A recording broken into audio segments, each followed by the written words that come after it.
Hi, this is Rahul Kapoor and welcome back. Today I want to share with you a story of two friends who were traveling through a desert and they had an argument.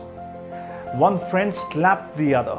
The one who got slapped did feel the hurt, but without saying a single word, he went on to write on the sand, "Today, my best friend hurt me." Well, they continued through the journey and they reached an oasis. They decided to take a bath.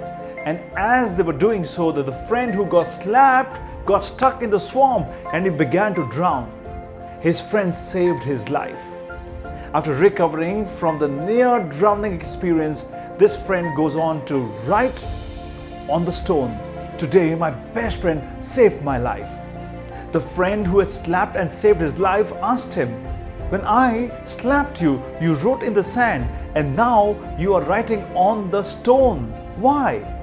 To which his friend replied, "When someone hurts us, we must write it on the sand so that the winds of forgiveness can erase it. And when someone does something good to us, we must write it on the stone so that no wind can ever erase it." It's a powerful story, isn't it? The message is clear. Write your hurts on the sand and engrave your blessings on the stone. But today, human beings tend to be doing something exactly the opposite of that. We tend to forget the good people and the good memories in a hurry and tend to latch on to the hurts for a very, very long time to come. We rewind and replay those hurts, and we continue to hurt ourselves.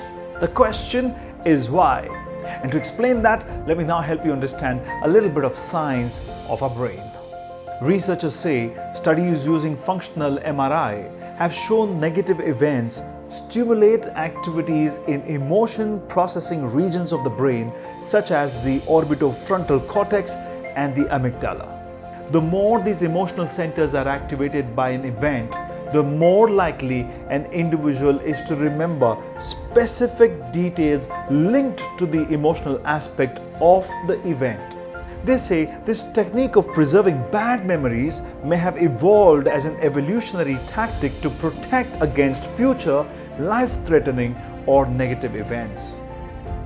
Well, the bottom line is that they believe that many more such studies are required to really understand what's happening in the brain, that we tend to remember negative memories more than the good ones. Well, then the spiritual world is the only place where we can find an answer to this problem, and that is to forgive those who have hurt us. Easier said than done, I know, and I totally understand that. But the problem is, when we don't forgive the other person, we experience sadness, depression, anxiety, which then decreases the serotonin level in our brain, and therefore we get into obsessive thinking. Obsessive thinking means getting into a thought loop, just unable to break that loop. And then that situation increases the level of stress hormone called cortisol in our body. Now, if you remain in that state for way too long, then you're inviting many chronic diseases. So, if health is your primary goal, then I strongly recommend that you master the art of forgiveness.